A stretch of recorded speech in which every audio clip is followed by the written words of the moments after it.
Chers amis abonnés, bonjour. Toujours ravi de vous retrouver. Nous sommes aujourd'hui le jeudi 9 mai. Alors j'ai décidé aujourd'hui de vous présenter une vidéo, je dirais, d'astro pratique, théorique. Et pour ce faire, je vais vous présenter une fonction qu'il y a dans le logiciel Olympia. Alors ce n'est pas une invention du logiciel Olympia, mais le logiciel Olympia nous permet d'utiliser cette fonction. C'est ce qu'on appelle la chaîne planétaire. Alors la chaîne planétaire est une technique astrologique qui est fort peu pratiquée.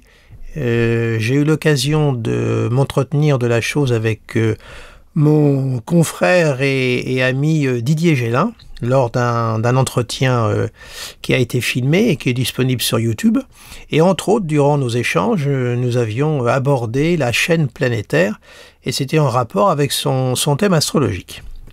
Et donc, après j'en ai rediscuté avec des amis astrologues. Et puis j'ai eu donc l'idée de vous présenter cette technique parce que vous allez voir, elle est très intéressante parce qu'elle permet de non pas cerner, parce que le mot cerner je le déteste, mais tout au moins elle permet d'avoir une approche et un regard sur je dirais la dynamique d'un être, ce qui peut-être l'agir en profondeur, et quelquefois ça vient redonner une autre vision du thème astrologique. Alors il arrive parfois et fréquemment que dans la chaîne planétaire, la planète qui est à la base, qui est à la racine de tout, soit en rapport avec la dominante du thème, mais ce n'est pas toujours le cas. Et c'est pour ça que la chaîne planétaire amène un éclairage supplémentaire qui est précieux.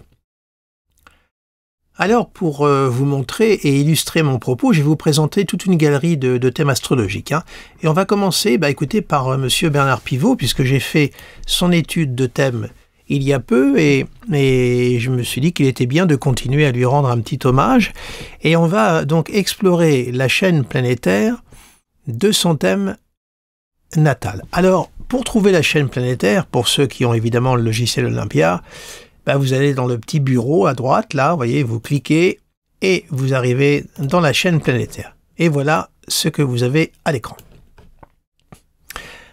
Alors là, vous avez les planètes, je dirais, vous avez le septénaire traditionnel au départ, ce qu'on appelle les trans-saturniennes, les trans-personnelles ne sont pas indiquées. Alors voilà un petit peu comment ça se présente. C'est très simple, vous allez voir, c'est pas sorcier. La chaîne planétaire, c'est un jeu de succession de maîtrise. Voilà, donc là, on peut voir que ici, vous voyez, Vénus par exemple, là, est en relation avec le Soleil. Vous avez une flèche qui part de Vénus sur le Soleil. Qu'est-ce que ça veut dire? Ça veut dire que Vénus a maîtrise sur le Soleil. Vénus est en direction du Soleil. Si on regarde le thème de M. Bernard Pivot, on voit que le Soleil est dans le signe du Taureau. Donc Vénus a maîtrise sur le Soleil. Donc voilà, la flèche est ça, c'est Vénus a maîtrise sur le Soleil, Vénus a maîtrise sur Mercure, et Mercure a également maîtrise sur Vénus, parce qu'il y a une réception mutuelle entre Vénus et Mercure, on le voit. Vénus est en Gémeaux sous la maîtrise de Mercure, Mercure est en Taureau sous la maîtrise de Vénus, il y a donc une réception mutuelle, et ensuite Mercure, lui, a maîtrise sur la Lune. Et si on continue donc l'exploration de ce jeu de maîtrise, je recommence, Vénus maîtrise le Soleil, maîtrise Mercure, lequel Mercure maîtrise la Lune. On revient à Vénus, Vénus maîtrise Mars, lequel Mars maîtrise Jupiter, Jupiter maîtrise Saturne. Autrement dit, Vénus est à la base, à la racine de toute la chaîne planétaire. Et on peut même y rajouter à égalité Mercure, parce que Mercure établit la même relation. Mercure maîtrise la Lune, maîtrise Vénus, laquelle Vénus maîtrise le Soleil, maîtrise Saturne, maîtrise Jupiter et maîtrise Saturne.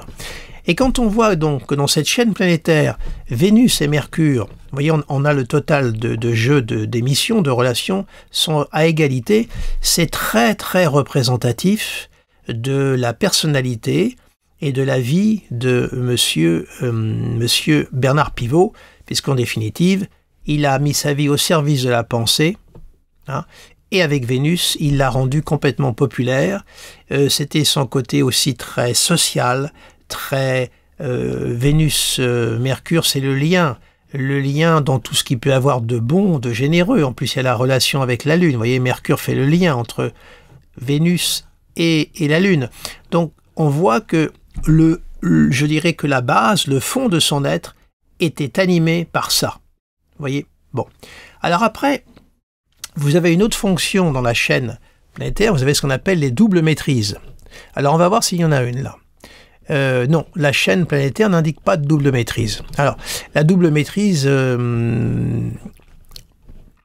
c'est, comment dirais-je, vous savez, quand une planète va par exemple, Mars est à la fois le maître du Bélier, mais c'est également le maître du Scorpion. Hein, voilà, c'est ça les doubles maîtrises. Bon, alors évidemment, là, avec le septénaire traditionnel, il ne peut pas y avoir de double maîtrise.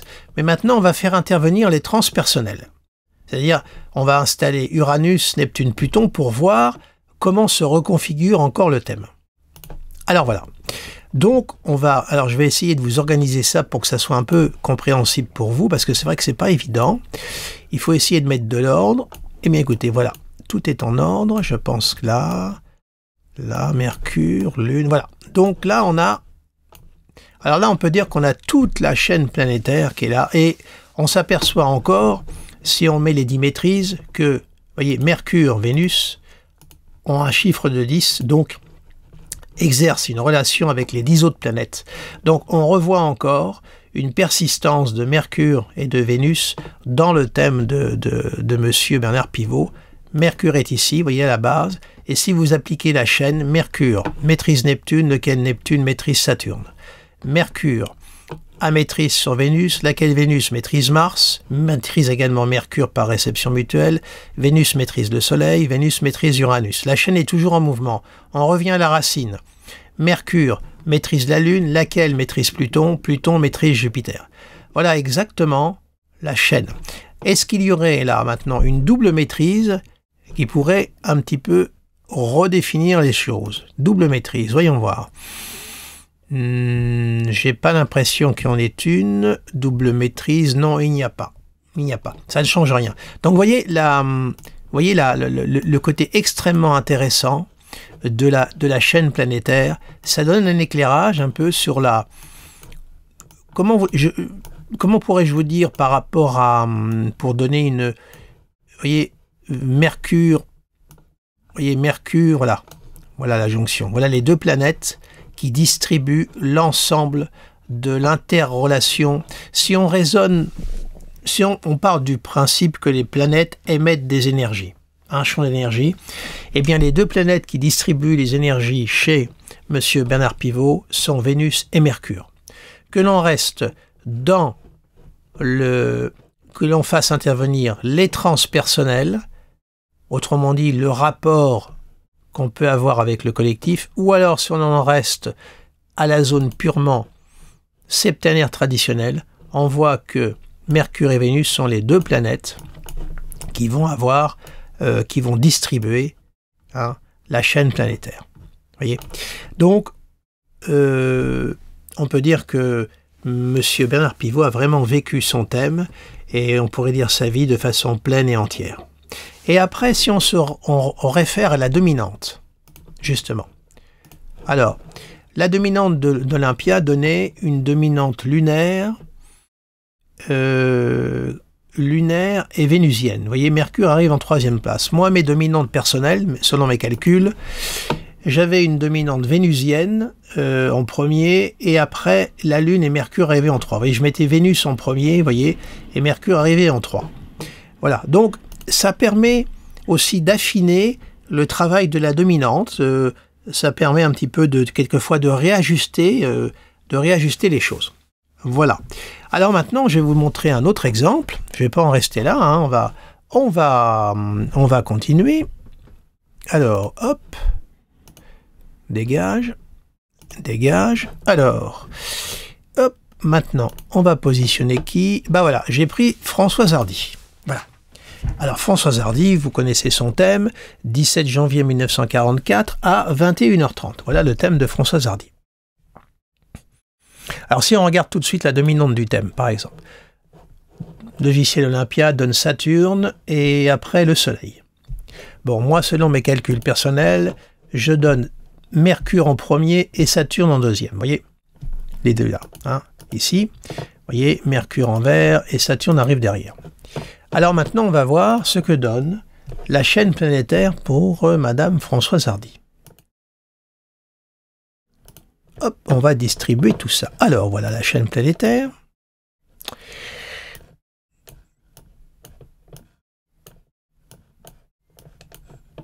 Voilà, voilà. Alors, qu'est-ce qu'on voit? Bah, on s'aperçoit précisément que Mercure et Saturne sont bel et bien à la racine de tout. Vous voyez? Et on regarde, ils bénéficient d'un total de 10 de chaque côté, 10 émissions. Et évidemment, quand on regarde, voilà, il y a une réception mutuelle entre Mercure et Saturne. Vous voyez, Saturne est en Gémeaux sous la maîtrise de Mercure, d'accord? Et Mercure, lui, est en Capricorne sous la maîtrise de Saturne. Ah, j'ai paumé ma petite, j'ai perdu ma petite, ouh, je n'aime pas ça. J'ai perdu ma, voilà, voilà. Donc, mais non, j'ai perdu ma roue de, oh, que ça m'agace. Oh, que ça m'agace, tout ça. Alors voilà, hop, la chaîne planétaire, là, voilà, veuillez m'excuser. Alors, vous voyez, la chaîne planétaire est très parlante. Vous voyez, Saturne, double maîtrise avec Mercure, Mercure maîtrise Mars, Saturne maîtrise le Soleil, lequel Soleil maîtrise Jupiter, lequel Jupiter maîtrise Vénus, Vénus maîtrise la Lune. Eh bien, on a le fond de Françoise Hardy, toute sa mélancolie, et puis Mercure, c'est une personne très cérébrale, très introvertie, Mercure-Saturne, qui écrivait ses chansons, et ses chansons étaient toujours très très bien écrites. Elle était extrêmement soucieuse de la qualité de l'écriture des paroles de ses chansons, mais c'est toujours des chansons qui sont très mélancoliques. On a le lien Saturne-Mercure, et c'est vrai que ça la symbolise, même au niveau de sa morphologie, hein, c'est vraiment une mercuro-saturnienne, très mince, très longiligne. Hein. Et puis on voit la relation de Mercure avec Mars aussi. Hein. Alors on s'aperçoit, vous voyez, la distribution, la Lune qui arrive en bout de chaîne, hein, en plus, vous voyez, ici. Donc on a un bout de chaîne avec la Lune, effectivement, qui marque sa sensibilité. Alors la Lune à 0 point, oui, parce que la Lune, elle, reçoit tout, mais ne distribue rien. Au même titre que Mars, d'ailleurs, aussi, reçoit, mais ne renvoie rien. Alors maintenant, si on place les transsaturniennes, qu'est-ce que ça va donner? Alors, voilà. Donc maintenant, on va redistribuer un petit peu les cartes. On va mettre le Soleil ici. Essayez de vous mettre ça le plus propre possible pour que vous puissiez me suivre. Voilà. Ah oui, c'est tout un micmac, hein, voilà. Alors voilà un petit peu maintenant la chaîne planétaire en faisant intervenir les transsaturniennes. Et on s'aperçoit qu'en faisant intervenir les transsaturniennes, ça ne change rien. On a toujours une dominante de Saturne 10 et de Mercure 10. Et oui, on revient toujours à la même distribution. Mais là, en affinant l'observation, on a un rapport du Soleil avec Pluton qu'on n'avait pas bien entendu au départ, puisqu'on ne posait pas les transsaturniennes. Voilà, donc, vous voyez, cette chaîne planétaire, combien elle est parlante et qu'elle donne une indication, soit elle amène un élément supplémentaire, soit elle vient confirmer, je dirais, ce qu'on a vu se dégager dans le thème. Vous voyez, alors évidemment, là, je vous fais une approche très très succincte, mais on peut vraiment beaucoup approfondir, notamment les planètes, vous voyez, qui reçoivent mais qui n'émettent rien. On peut beaucoup réfléchir là-dessus à la Lune, Mars. Lune, Mars, c'est pas forcément des planètes qui cohabitent bien ensemble. Ça peut être la blessure affective, c'est-à-dire qu'elles ne renvoient rien. Vous voyez, elles n'ont pas de répondant. En fin de compte, on peut analyser et beaucoup réfléchir et approfondir. Alors on voit que la troisième planète, quand même, c'est le Soleil. Il faut pas oublier, hein, le rayonnement solaire, c'est-à-dire c'est son succès, le fait c'est une personne qui est dans la lumière. Hein. Ben voilà ce que je pouvais vous montrer concernant Madame Françoise Hardy. Alors, on va continuer. si vous en avez envie, bien sûr, allez, on va remettre toutes les choses en place là, parce que j'ai eu un petit problème d'organisation de page. Voilà. J'essaie de vous mettre ça correctement. Voilà. Alors maintenant, on va positionner un autre thème. Alors, attendez, on va virer Françoise Hardy. Alors, qu'est-ce que je vais sélectionner pour vous? On va passer au suivant. Alors maintenant, c'est Hélène Grimaud. Alors, je vous ai mis Hélène Grimaud parce que Hélène Grimaud, j'avais déjà interprété son thème astrologique. Hein, vous reportez dans ma chaîne YouTube, vous trouverez l'étude du thème d'Hélène Grimaud. Alors, dans les dominantes du thème d'Hélène Grimaud, qu'est-ce qu'on a dégagé? Alors, Olympia lui dégage Mars en premier et après Vénus. Moi, dans mes calculs, j'ai dégagé Vénus et après Saturne. Vénus et après Pluton, pardon. C'est Pluton. Voilà. Vénus-Pluton. Voilà. Vénus-Pluton pour moi et Olympia, mais Mars et Vénus. Alors voyons maintenant ce que la chaîne planétaire va nous révéler d'Hélène Grimaud. Voilà. Alors, qu'est-ce qu'on a? Immédiatement, ce qui saute aux yeux, c'est Vénus. Vénus est en domicile. On voit que Vénus est dans le signe de la Balance. Vous voyez ici. Hein, voilà. Et elle est en relation, elle maîtrise Jupiter, elle maîtrise la Lune, elle maîtrise Saturne, lequel Saturne maîtrise Mars, lequel Mars maîtrise le Soleil et maîtrise Mercure. Donc on voit que vraiment, Vénus est à la racine de tout. La deuxième planète qui arrive derrière, c'est Saturne avec 5 points. Parce que Saturne, lui, va être en relation avec Mars et va distribuer 2 autres liens avec le Soleil et Mercure. Bon, mais la planète qui arrive vraiment au niveau de la chaîne planétaire au maximum, c'est Vénus qui n'a pas moins de 10 émissions. Bon. Alors maintenant, si on pose les transpersonnels, c'est là où ça va devenir très très intéressant, vous allez voir. Donc là, avec Vénus, évidemment, je ne vous le dis pas, c'est l'artiste, hein. C'est une très très grande concertiste, hein. Voilà, je vous en ai parlé dans la vidéo. Mon but, c'est pas de me lancer dans l'interprétation, mais vous montrer l'intérêt de la chaîne planétaire, de cette technique. Alors, maintenant, si on pose les transpersonnels, voilà. Alors, là, ça va être très, très intéressant et vous allez voir. Là et là. Et là, qu'est-ce qui se passe? On a 2 chaînes. Regardez. On a une chaîne où Vénus distribue l'intégralité. Vous voyez? Vénus maîtrise Saturne, Vénus maîtrise Uranus, lequel maîtrise Mars, Vénus maîtrise la Lune et Vénus maîtrise Jupiter. Et puis on a une autre chaîne, très intéressante, pour le coup, hein, qui part de Mercure et de Pluton. Mercure et Pluton étant en réception mutuelle, parce que voilà, Hélène Grimaud a, vous voyez, un Pluton en Vierge, donc maîtrisé par Mercure, et elle a un Mercure en Scorpion maîtrisé par Pluton. D'accord? Bon. Et donc on a une deuxième chaîne qui a comme double racine Mercure-Pluton, donc Mercure maîtrise Pluton, lequel Pluton maîtrise le Soleil et maîtrise Neptune. Alors ces 2 chaînes, qu'est-ce que ça raconte pour Madame Hélène Grimaud? Je trouve que c'est très très très parlant. D'un côté, nous avons l'artiste, Vénus, Jupiter, Lune. Voilà, Jupiter, Lune, Vénus, alors là c'est la popularité, le rapport avec le public. Uranus, c'est toute sa marginalité, son originalité.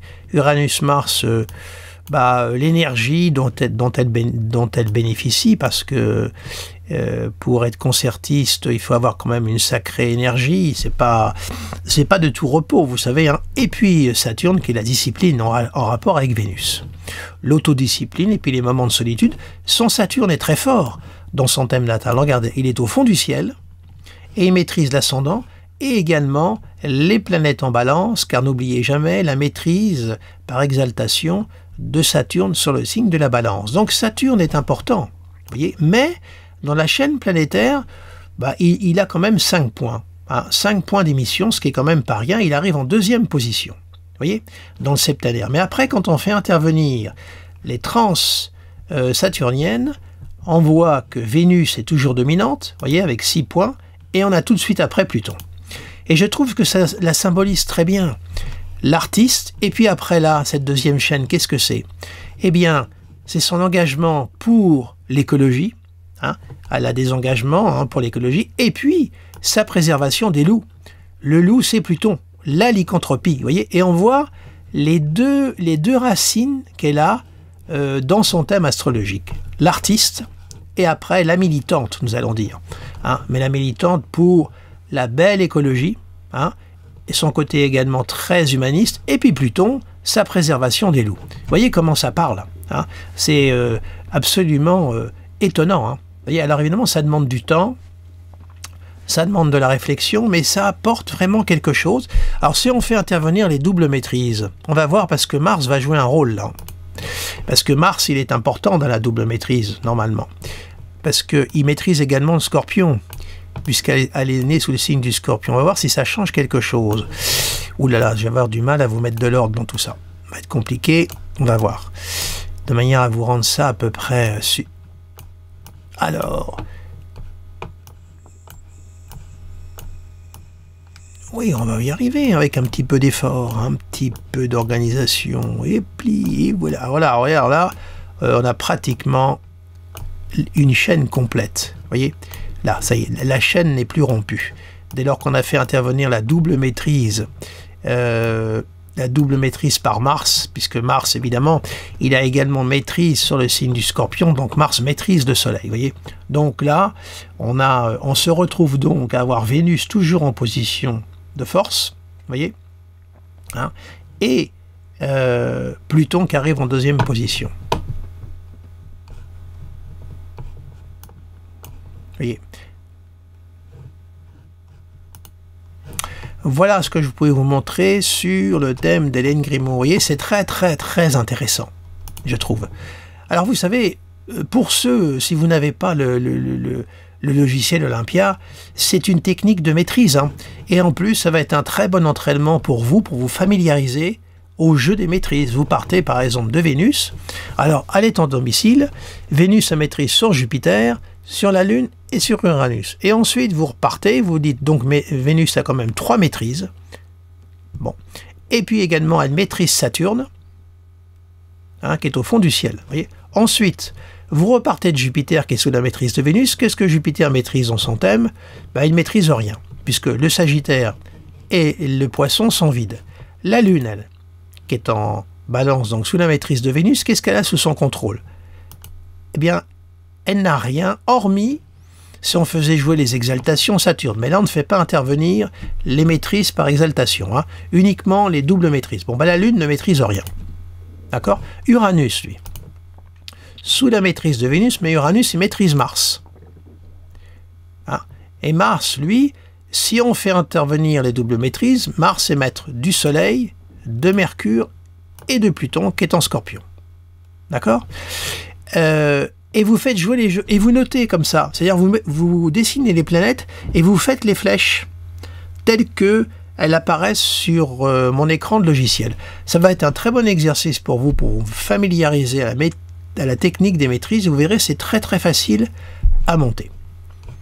Alors moi, au début, j'avais commis une faute d'incompréhension parce que je pensais que les chaînes devaient se fermer. Je pensais qu'une chaîne partait d'un point de départ et devait revenir à son point d'origine. J'avais donc une vision très sec et très fermée de la chaîne, mais c'est pas du tout ça. Et je tiens à remercier Véronique de m'avoir sensibilisé à la chose. Véronique étant une amie astrologue, et elle m'a apporté un petit éclairage qui est précieux, parce que ça me permet maintenant de pouvoir mieux déployer la technique des chaînes qui au départ m'apparaissait évidemment un non-sens, puisque pour moi une chaîne devait se fermer, voyez, et c'est pas toujours le cas.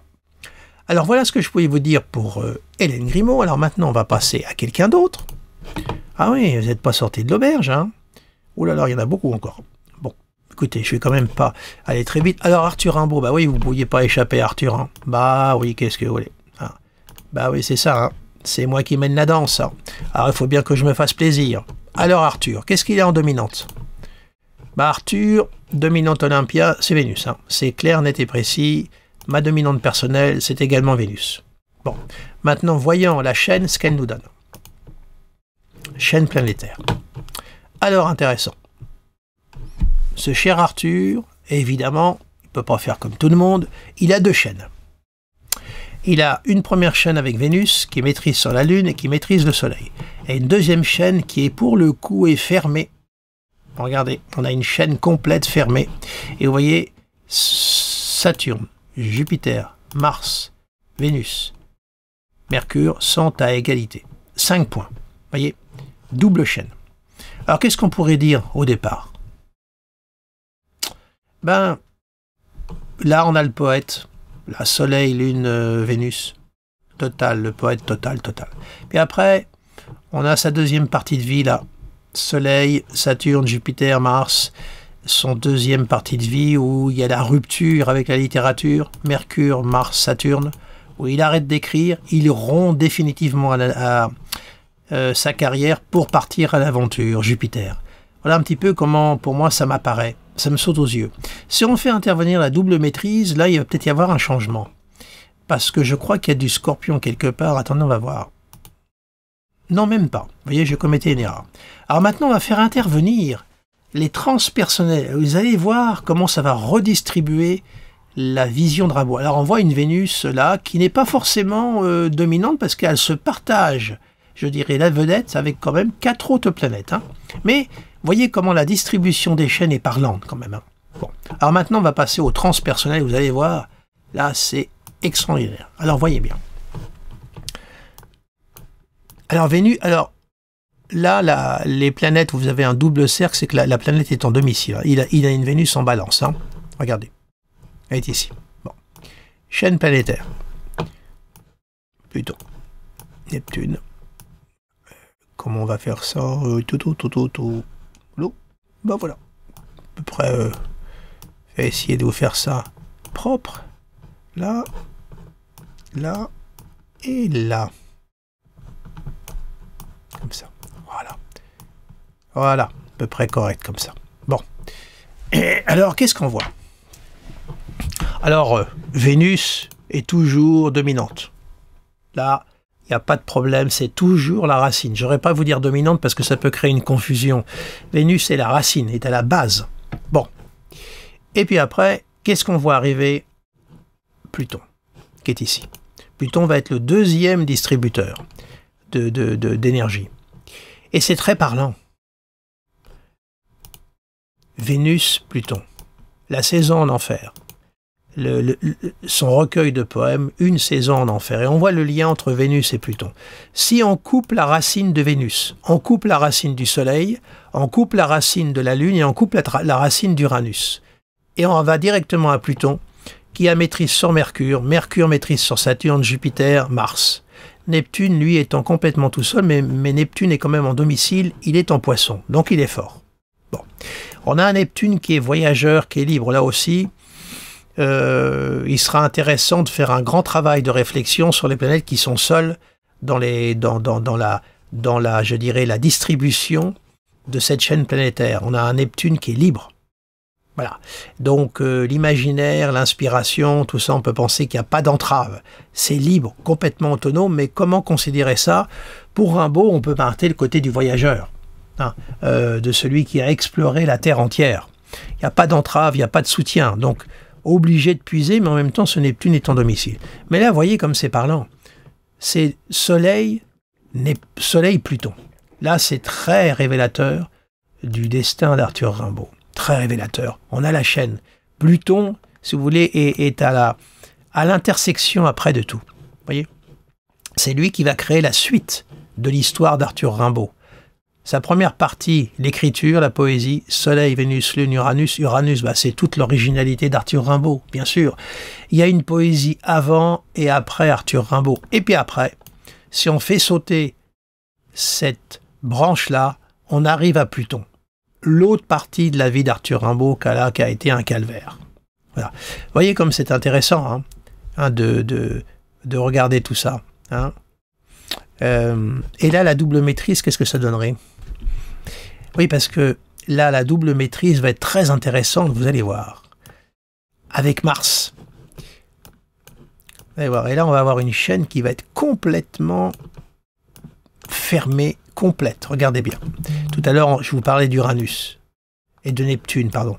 Si on fait intervenir ensuite les doubles maîtrises, on a une chaîne qui est complète. Parce que Jupiter a maîtrise sur Neptune. Neptune en Poisson, vous vous souvenez qu'à l'origine avant qu'on trouve les planètes transsaturniennes, Jupiter avait maîtrise sur Neptune. Et si on fait intervenir, vous voyez, les doubles maîtrises, on a une chaîne complète. Mais ça ne change rien à la distribution, c'est Vénus, Pluton, qui sont à la base de tout. Voilà. Vous voyez, hein, comme c'est éclairant, hein, tout de même. Hein. Ça apporte quelque chose de supplémentaire. Voilà, voilà. Alors, continuons l'exercice. Là, c'est qui? Ah, j'ai pris Amélie Nothomb. Oui, j'ai pris beaucoup d'écrivains, j'ai pris parce que j'ai pas envie. Les politiques, j'en ai ras-le-bol, quoi. Rassurez-vous, il va y en avoir quand même, hein, mais bon, ça va. Hein. Alors, Amélie Nothomb. Alors, j'ai jamais interprété son thème, Amélie Nothomb. Voilà, mais je voulais vous la montrer parce que moi, c'est un personnage que je trouve éminemment sympathique. Voilà. Alors, en dominante, qu'est-ce qu'il y a? Amélie Nothomb. Olympia la donne, Mars en premier, Pluton en deuxième et Neptune. Waouh, c'est du lourd. Hein. Et moi, qu'est-ce que j'ai donné dans mes calculs? Eh ben moi, je lui donne Lune, Neptune, Jupiter en dominante. Vous voyez, on n'est pas dans le même registre du tout. Hein. Voilà. Alors, Olympia, lui, il la met Mars, Pluton, Neptune, ce qui est quand même copieux. Et moi, je la mets Lune, Neptune, Jupiter dans mes dominantes. Hein. Alors, voyons voir ce que nous donne la chaîne planétaire pour Amélie Nothomb. Alors, Amélie Nothomb. Donc, on va mettre le petit Saturne par là. Vénus ici. Là, alors le Soleil qui a tendance à distribuer. On va faire... Ah, comment je peux faire pour pas vous montrer trop enlacé, parce que j'aime pas trop. J'aime bien que ça soit quand même lisible. Bah voilà. Voilà, c'est à peu près propre. Alors, qu'est-ce que je peux vous dire pour Amélie Nothomb? Bah, qu'est-ce qui apparaît? Bah oui, vous voyez, on a Lune, Mercure, Soleil et Mars au départ à égalité. C'est pas mal, hein. Alors, on a, voilà. Vous voyez? Alors, Mercure maîtrise Mars, Mars maîtrise la Lune a maîtrise sur le Soleil, sur Jupiter, Jupiter a maîtrise sur Saturne. Ensuite, on revient toujours à Mercure, Mercure maîtrise Vénus, voilà. Et puis après, le Soleil qui revient vers Mercure. Donc, voilà la chaîne. Bon, on a quand même une belle distribution. Lune, Soleil, Mercure. Ah, et Mars. Alors maintenant, on va positionner les trans personnels. Toute la chaîne. C'est intéressant de faire intervenir toute la chaîne aussi. Alors, là, comme ça, et la Lune ici, oui. Qu'est-ce que je... Voilà, bah oui, comme ça, c'est bien, voilà. Là, là, là, comme ça. Voilà. Allez, c'est à peu près correct. Voilà, et le Soleil reste ici. Alors là, qu'est-ce qu'on a quand on fait intervenir les... Alors, vous voyez, on a une chaîne complète, hein. Il n'y a pas de rupture de chaîne, tout est relié. Alors là, on se retrouve toujours avec Mercure, Lune, Soleil et Mars. Ça ne change rien, vous voyez. Alors, bah écoutez, ça parle complètement du personnage. Hein. Soleil, Lune, Mercure, Amélie Nothomb, c'est quelqu'un qui est très organisé, qui a quand même un sacré fond d'énergie. Elle se lève tous les jours à la même heure, je crois à 4-5 heures. Elle prend son thé noir, elle écrit, et l'après-midi, elle se rend à sa maison d'édition et elle répond à tous ses lecteurs qui lui adressent des lettres. Voilà. Voilà Amélie Nothomb. Et on voit que dans la chaîne planétaire, on voit vraiment ça, tout ceci la représente vraiment très très bien. Mercure, Lune, Soleil. Elle est dans ce monde-là, l'écriture. Elle dit elle-même que si elle n'écrivait pas, elle sombrerait dans la folie. Et puis je trouve que moi, bon, je ne suis pas particulièrement, comment dirais-je, sensible à son écriture, hein, pour être très honnête, mais elle, je trouve que c'est un personnage de roman à elle seule.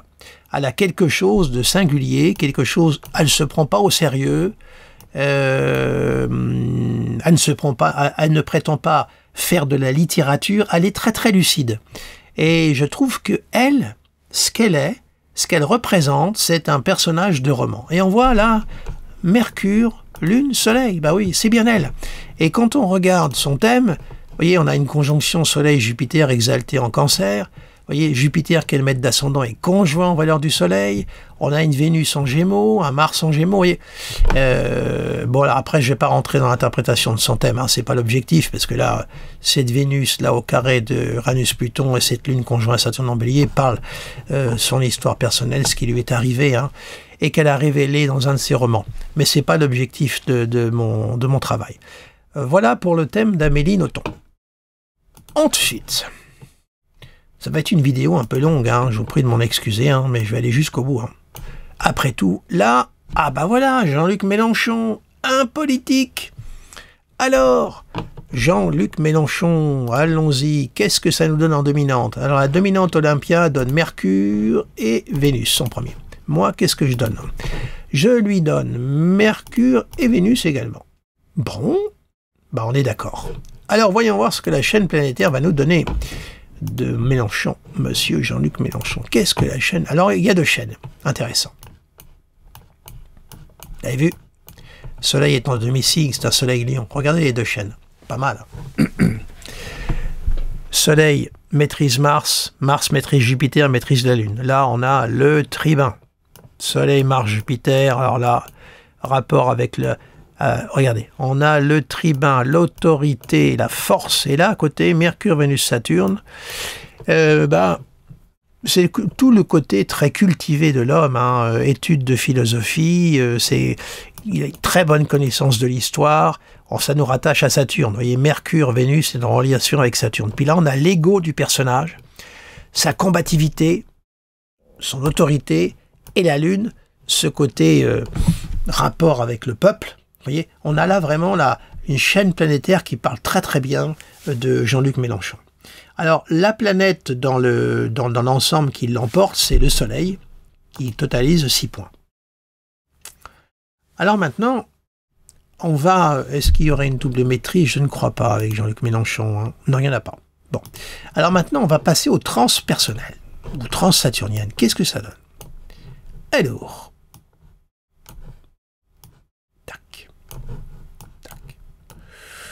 Bah alors là, ça c'est encore plus parlant, plus caractéristique encore, beaucoup plus encore, sans faire ajouter les transpersonnels, vous voyez.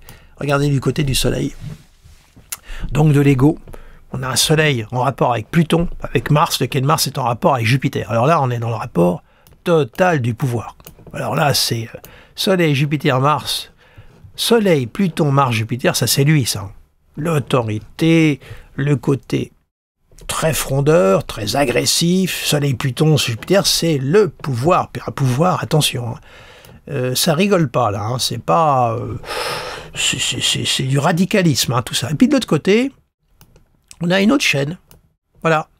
Alors qu'un petit peu plus... Oui, Jean-Luc Mélenchon est un personnage à deux facettes, hein. Regardez son thème, il a une lune en poisson là au coucher, hein. Là c'est l'enfant qui va se coucher, hein, en poisson, qui rêve, qui... Voilà, comme un jour... Marine Le Pen, dans un entretien, je me souviendrai toute ma vie, elle avait dit « Oh, mais Jean-Luc Mélenchon, c'est un tout petit garçon. » Elle avait dit « Lune en poisson. » Oui, je pense que cet homme, si vous le voyez en dehors de la scène, voilà, politique, je pense qu'on doit avoir affaire à un autre homme. Tout à fait. Mais là, on a l'avant-scène, là, c'est redoutable. Puis à côté, là, vous voyez, Mercure, qui maîtrise Vénus, Vénus qui maîtrise Saturne, Lune, la Lune, Neptune et Uranus. Vous voyez, là on a un tout autre personnage. Là on a le lion rugissant, l'autorité, le pouvoir, la harangue, et puis de l'autre côté on a un autre homme là, l'homme de la pensée, de la réflexion qu'il est. Hein. C'est un homme extrêmement cultivé, voilà. Mais on a ce partage. Là, vous voyez quand même cette lecture et cette approche donne quand même des informations sur quelqu'un. Vous voyez. Voilà. Donc, continuons. On va arriver au bout, vous inquiétez pas, on va arriver au bout. Ah oui, j'ai pris de Julia Roberts. Bah oui. Ah bah écoutez, hein. Bon, Julia Roberts tout de même. Ce rire qui fait pâlir de jalousie le soleil. Hein, Julia Roberts. Alors voilà. Alors Julia Roberts, qu'est-ce que ça donne en dominante, Julia Roberts? Alors, pour Olympia, Mars-Lune, Bon. Et pour moi, qu'est-ce que je lui ai donné? Ah bah je lui ai donné Mars-Pluton. Bon, bah, hein, on l'a bien vêtu tous les deux, hein, Olympia et moi, la petite Julia Roberts quand même. Madame Julia Roberts. Alors, qu'est-ce que ça donne pour Madame Julia Roberts? Voyons voir. La distribution des planètes. Alors, on a un Mars, effectivement, qui domine avec Saturne. Alors, quand on regarde son thème, c'est intéressant parce qu'on a un Saturne et Mars qui sont en réception mutuelle et au carré de l'un de l'autre. On a un Saturne Bélier et un Mars Capricorne, mais ils sont au carré de l'un de l'autre. C'est un aspect qui m'avait toujours paru un peu gênant pour sa carrière, mais je vous en parlerai après. Alors voilà un peu la distribution. On a quand même un Mars puissant et un Saturne. Puis après, on a Mercure qui arrive en troisième catégorie.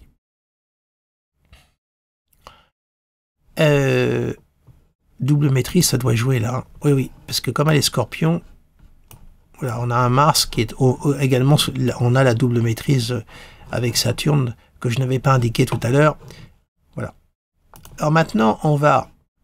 Bah si c'était indiqué, je suis bête. Vous voyez? Non, non. Alors maintenant, on va poser les transpersonnels pour Julia Roberts. Ça va être intéressant. Alors, on a Saturne et Mars qui sont complètement isolés de la chaîne, hein, déjà. Bon. Voilà la chaîne. Là. Voilà. Et là, on voit que Pluton, Mercure arrive en tête. Alors que Pluton arrive en tête, c'est normal, parce qu'il destitue Mars. Parce que vous savez que quand on a trouvé Pluton, il a destitué Mars du Scorpion. Donc c'est normal que quand Mars a une position forte au départ dans le septénaire traditionnel, que fréquemment il soit délogé ensuite par Pluton, puisque c'est Pluton qui a un petit peu délogé Mars, j'entends pour les Mars qui vont être très très forts, ou voir les natifs du Scorpion. Il y a une logique hein, dans tout ça quand même, il faut le comprendre. Voilà. Mais on voit quand même que c'est Mercure-Pluton hein, qui sont à la racine de cette chaîne. Hein. Voilà. Alors, et puis là on a ces deux planètes-là, Mars-Saturne évidemment, Mars le maître de son milieu du ciel, Saturne, le maître de la maison 7, qui marque les contrats. Alors moi, franchement, comment vous dire? Moi, je trouve que, vous voyez, Julia Roberts, moi, je ne comprends pas pourquoi cette comédienne, cette actrice, c'est un bonheur hein, de la voir à l'écran, hein, Julia Roberts, immense talent, puis c'est un bonheur. Elle ne tourne pas davantage. Je trouve que elle n'occupe plus la place qu'elle devrait encore occuper. Je ne comprends pas pourquoi sa carrière est aussi maintenant en arrière-plan, qu'elle n'ait pas davantage de propositions, je ne comprends pas. Alors, il est vrai que dans son thème, il y avait ça, ce Saturne là au carré de Mars, qui m'a toujours gêné. Hein. Tout de même, je me suis toujours dit, ce Mars maître de 10 là au carré, est-ce que ça ne peut pas marquer à un moment donné une chute? Alors après, moi c'est ma réaction en tant que cinéphile, hein. Mais peut-être qu'elle aussi, elle a pris peut-être la décision de mettre peut-être un petit peu sa carrière à distance, hein, pour se consacrer à d'autres choses dans sa vie. C'est possible que ce soit elle qui ait pris cette décision, vous voyez. Voilà, ces deux planètes qui sont importantes, c'est les planètes de sa carrière, ça. Vous voyez, peut-être a-t-elle pris la décision, effectivement, de mettre sa carrière de comédienne un petit peu à distance et pour vivre la vie qu'elle a décidé de vivre, hein. Passez-moi cette formulation un petit peu évidente, mais voilà. Et la chaîne permet un peu de comprendre, peut-être que quand elle a eu ses deux jumeaux, c'est là où elle a commencé un peu à mettre sa carrière en retrait. Donc je trouve que la chaîne est assez parlante. Alors on a un Pluton, c'est vrai qu'elle a énormément de magnétisme, elle a un érotisme qui se dégage d'elle, elle a quelque chose, je veux dire, quand on la voit, elle capte. Elle a le magnétisme plutonien indéniablement, hein. Quand on la voit, ce sourire et cette présence qu'elle a, elle capte tout de suite, elle a quelque chose de très magnétisme. Alors, vous voyez la relation Pluton-Soleil-Lune, hein, énorme. Hein. Vous voyez, Pluton après maîtrise Mercure, Mercure distribue à Jupiter, à Vénus et à Uranus. Vous voyez quand même la force de Pluton. Vous voyez. Mais en même temps, Pluton est une planète de l'ombre, voyez. Alors voilà un petit peu la lecture que je fais, un petit peu succincte, hein. Bien sûr qu'il ne... Alors, il ne faut pas, bien entendu, réduire et circonscrire l'interprétation d'un thème à la chaîne planétaire. Hein. C'est un élément d'information supplémentaire. Alors, maintenant, comme disait Jacques Brel, au suivant. Au suivant. Alors, c'est qui le suivant? Ou la suivante? Ah, bah oui, c'est la galerie des politiques. Bah oui, mais je me suis dit, je vais les mettre quand même. Allez, alors, monsieur Joe Biden, justement. Alors, en dominante, qu'est-ce qu'il avait? Pour le logiciel Olympia, Vénus-Jupiter. Bon, bah, c'est sympa. Hein. Et pour moi, qu'est-ce que je lui ai taillé à Joe Biden? Ah, bah j'ai fait Vénus-Mercure. Bon, très bien. Alors, la chaîne planétaire. Que nous dit-elle de monsieur Joe Biden? Alors, va là, toi, et puis toi, tu vas là. Et voilà la chaîne. Tac. Et là, c'est intéressant. Regardez le Mars, là. Vous le voyez? Et Mars a 10 points. 10 points d'émission, Mars. Énorme. Mars maîtrise le Soleil. Maîtrise Mercure qui Mercure Saturne. Mars maîtrise Vénus qui maîtrise la Lune Jupiter. Mars est au centre. Et en plus, il est fort. Il est en Scorpion. Il est dans son signe. Et bien, vous voyez comment c'est révélateur. Vous voyez cet homme. Vous voyez son parcours de vie. Quand même, la vie n'a pas été un long fleuve tranquille pour M. Joe Biden. Soyons clairs. 2 AVC, il perd un enfant. Il est élu aux élections présidentielles. Tout le monde dit il ne va pas faire son mandat. C'est une stratégie et il sert de tremplin pour mettre en place Kamala Harris. Vous vous souvenez de tout ça? Et regardez, eh ben, il est là et il repart dans une seconde campagne. Vous voyez, la racine, c'est Mars. Il est beaucoup plus coriace qu'on peut le penser. Vous voyez comment la chaîne planétaire peut donner des informations subtiles. Il est taillé sur cette racine de Mars. Le type, il ne lâche pas. C'est un coriace. Il tient et il ne lâche pas. Vous voyez un peu, hein, c'est très parlant. Et vraiment, Mars l'emporte haut la main, vous vous rendez compte? 10 points. Alors maintenant, on va poser les trans personnelles, et c'est Pluton qui va détrôner Mars, forcément, hein, en logique. Alors on va voir ce que ça donne. On va mettre Jupiter ici, on va mettre Uranus là, parce qu'il est tout seul, il n'a pas de relation. Lui, on va le mettre ici parce qu'il est tout seul. Viens là, toi. Toi, tu viens ici. Voilà, on va voir comme ça. Là, là, Mars. Voilà. Là, on a toute la chaîne qui rentre en intérieur. Et là, on voit que Soleil, Pluton arrive en première position parce qu'il y a une réception mutuelle entre le Soleil et Pluton. Monsieur Joe Biden a un Soleil en Scorpion et un Pluton en Lion. Normalement, il est où le Pluton? Le Lion. Et où, je sais plus, il y a un thème. Oui, Pluton est ici. Voilà. Donc, il y a cette réception mutuelle Soleil-Pluton et Pluton devient fort. Voilà, Pluton, regardez, il distribue toute la chaîne planétaire. Vous voyez un peu, hein? Septénaire Mars, transpersonnel avec Pluton. Donc, le monsieur Joe Biden est beaucoup plus fort, beaucoup plus coriace. Il a une énergie énorme. Et ça, c'est les énergies du Scorpion. Le Scorpion, c'est le signe qui ne donne le meilleur de lui-même que dans les situations extrêmes. Voilà, la confrontation avec la mort, le challenge, voilà. Alors, ça n'augure pas du résultat des élections, hein. Attention, je vous parle de l'être. On voit qu'il est beaucoup plus fort qu'on le croit, et on en a la preuve. Soyons clairs, hein. Regardez comment il gère la situation actuellement. Je trouve qu'il la gère très bien. Il y en a qui disent, oui, il est entouré, mais il est là. Il est toujours là, le Joe Biden. Et vous voyez comment la chaîne planétaire est intéressante. Regardez là, c'est criant, hein, c'est vraiment incroyable. Regardez, c'est Mars qui mène tout et Mars en domicile. Voilà, alors, bah oui, vous n'allez pas y louper. Hein. S'il y a eu Biden, et ben voilà, vous avez Trump. Ah, bah évidemment. Bah oui, j'allais pas l'oublier, Trump. Alors lui, en dominante, Donald Trump, qu'est-ce qu'on a? Allez, descend, voilà. Qu'est-ce qu'on a? Olympia lui donne Soleil-Uranus, ce qui est bien assez juste, hein, je trouve. Et moi, qu'est-ce que je lui donne? Jupiter-Uranus, c'est pas mal non plus. Bon, on est d'accord tous les deux avec Olympia. Alors, maintenant, qu'est-ce que ça donne? Ça va être intéressant, je pense. On va avoir une surprise, je le sens. Alors, bon, lui, là, Soleil-Mars, tu peux aller de côté, voilà. Là, bah, va ici. On va faire un petit peu de chemin, voilà, voilà, et voilà un petit peu les choses. Voilà. Alors là, on a une chaîne fermée, vous voyez là, une distribution complète, Jupiter, Lune, Vénus. Alors, Jupiter, la plus forte, bien sûr, et Vénus, et la Lune. Et là, c'est les trois. Alors, qu'est-ce que je peux dire de ça? Alors, Jupiter, évidemment, Jupiter, Lune, Vénus, on est en plein dans le... comment ça s'appelle? Dans la dilatation.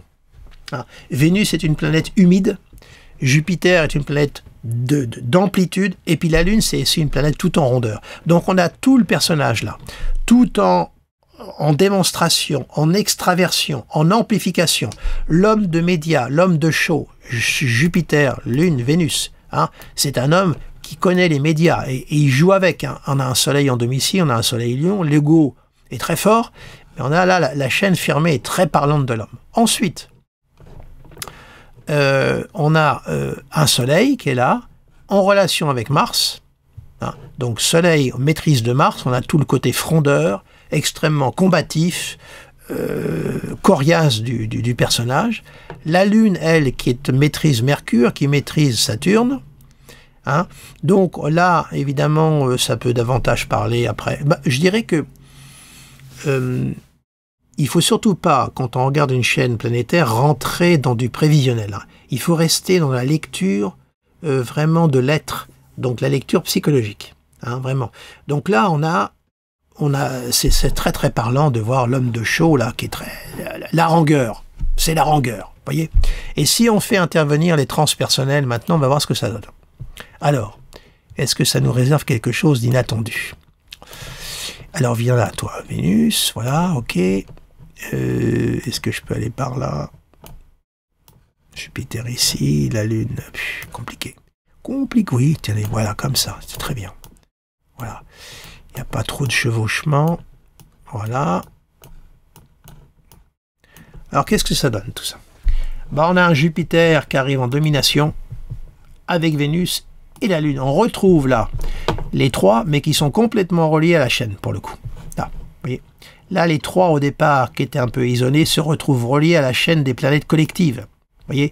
Donc, quelque part, vous voyez, quand on lit ça, entre Biden et Trump, Biden, là, le Jupiter, le gars énorme, le tribun, moi, les great guys, et il va.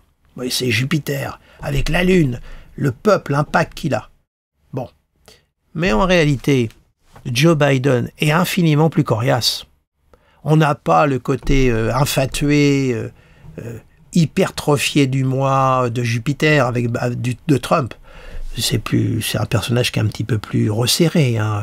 Et puis il a son âge aussi, hein, Joe Biden, attention.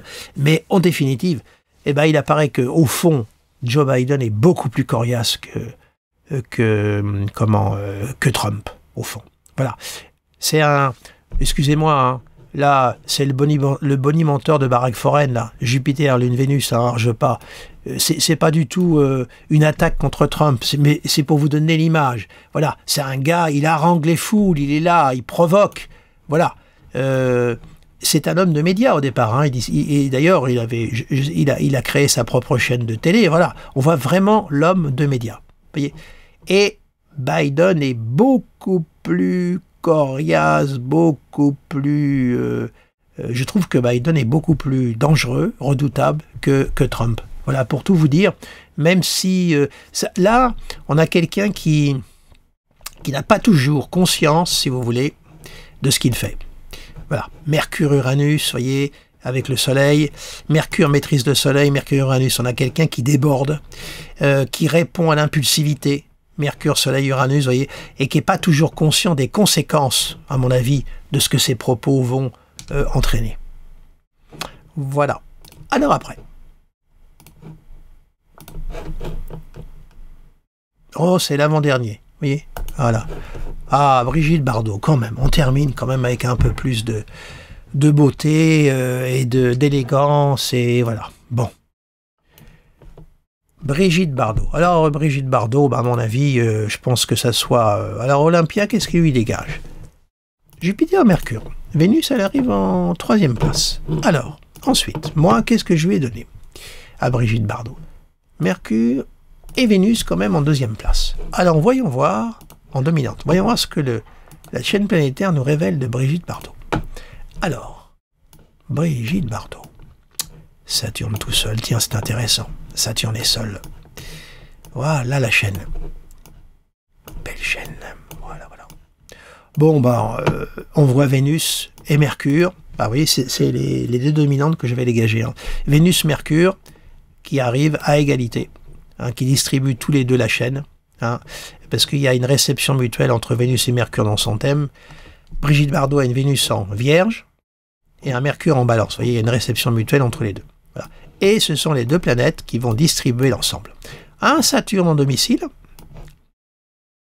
un Saturne en Verseau, oui, parce que à l'origine du septénaire traditionnel, Saturne avait maîtrise sur le signe du Verseau. Bon. Alors on a un Saturne qui est tout seul. Intéressant, un Saturne en domicile et tout seul. Ça veut dire que Saturne n'est ni... ça veut dire qu'elle a... Comment dirais-je? Peut-être beaucoup plus... comment expliquer cette planète qui est isolée de l'arbre? Besoin peut-être d'en prendre davantage conscience pour arriver justement à l'intégrer à l'ensemble. Alors après, on ne sait pas. Soit l'aide va complètement être à côté ou va le vivre complètement. Moi, je pense que Brigitte Bardot a bien vécu son Saturne, en fait. Hein. Au bout d'un moment, elle s'est retirée du monde du spectacle. Hein. Ça a été la femme là, qui a été considérée la plus belle du monde, la plus désirée. Bref, et puis au bout d'un moment, elle a mis tout ça à distance pour se consacrer à une cause. Donc, elle s'est retirée. Et je crois qu'elle a bien vécu son Saturne. Vous voyez, hein. Mais au départ, on a Vénus-Mercure. Alors, on va poser les transpersonnels. On va voir ce que ça donne. Important. Oui. Alors, on va mettre ça par là. Là, la petite chaîne, là. Jupiter, Vénus, on va le mettre là. Neptune, on va le mettre ici. Et puis le Soleil et Vénus. Ben, voilà. Que ça soit à peu près convenable pour vous, que vous puissiez un peu me suivre. Là et là. Voilà. Alors, on voit que même en faisant intervenir les transsaturniennes, vous voyez, Vénus, Mercure restent les planètes les plus dominantes. Et c'est vrai que Brigitte Bardot, ça a été la personnification de l'élégance, de la beauté, du charme, actrice, chanteuse, bref, Mercure qui participe, évidemment. Quand vous l'écoutez dans les entretiens, elle est extrêmement intelligente et très très fine. Voilà, Brigitte Bardot, c'est la liberté. Regardez Vénus, Jupiter, Uranus, Saturne, hein. Vraiment la liberté, Brigitte Bardot. On ne peut pas la renfermer, hein. C'est pas... On ne peut pas la mettre dans une cage. Hein. Et vous voyez, on voit que alors Saturne, là, vous voyez, il est rattrapé par Uranus. Hein. Vous voyez, il est dans l'alignement Vénus, Jupiter, Uranus. Si on fait une double maîtrise, est-ce qu'il y aurait quelque chose? Je ne pense pas. Attendez, on va faire comme ça, mais je crois que ça ne change rien. Tiens, viens là-haut, toi. Je crois pas que ça change grand-chose. Je crois que tout était posé. Oui, c'est ça. Tout était posé, voilà, c'est ça. Ça ne me change rien du tout à la lecture. Non. Les deux dominent largement Vénus-Mercure. C'est bien représentatif de Brigitte Bardot. Voyez. Mais, en revenant sans tenir compte des transpersonnels, c'est intéressant, vous voyez, au départ. Je crois qu'il faut procéder par deux étapes.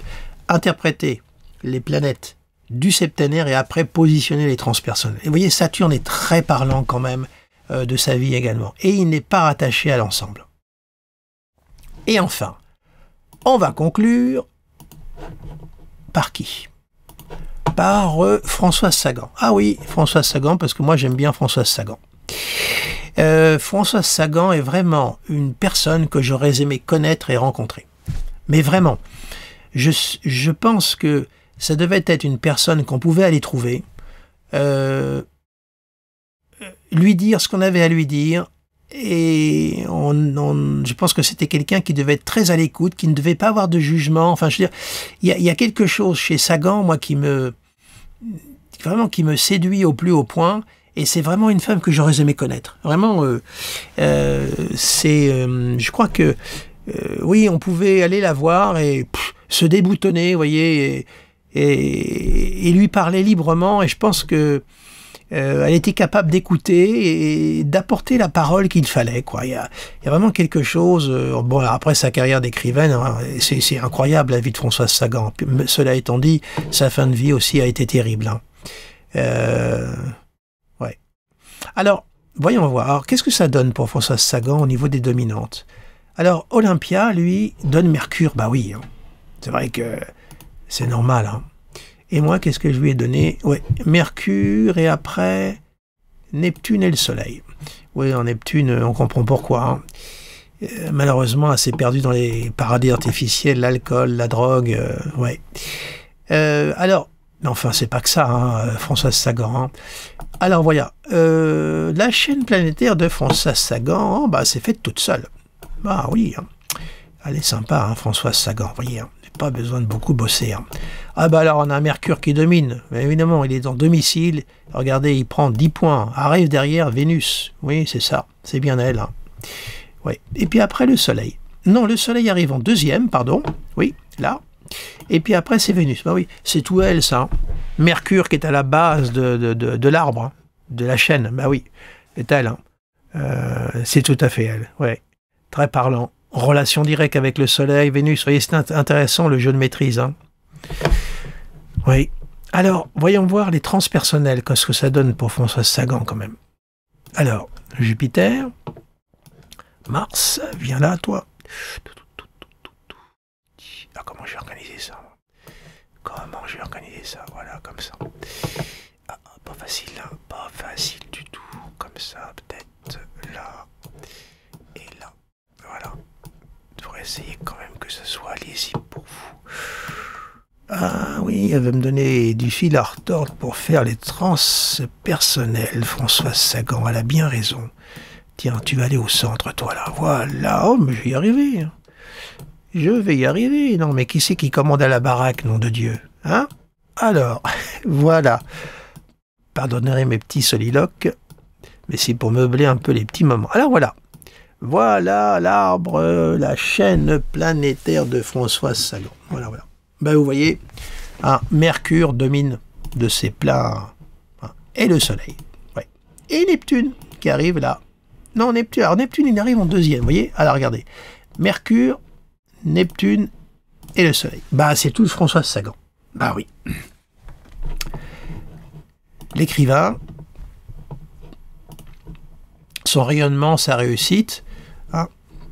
Et puis Neptune, comme je vous disais tout à l'heure, malheureusement, l'alcool, la drogue, tout bon, le monde dans lequel aussi elle est allée. Hein. C'est vrai que quand on parle de Neptune, vous voyez, Neptune maîtrise Saturne, vous voyez, elle maîtrise sur la Lune, laquelle Lune maîtrise Pluton, maîtrise Jupiter, vous voyez, il y a un jeu quand même important. Et Mercure, alors là, Mercure, lui, n'en parlons pas. Et il fait une sacrée distribution. Vous voyez, Mercure maîtrise, excusez-moi, je sais que c'est très désagréable. Excusez-moi, Mercure maîtrise le Soleil maîtrise Vénus, Vénus maîtrise Mars, et Vénus maîtrise Uranus, on en revient.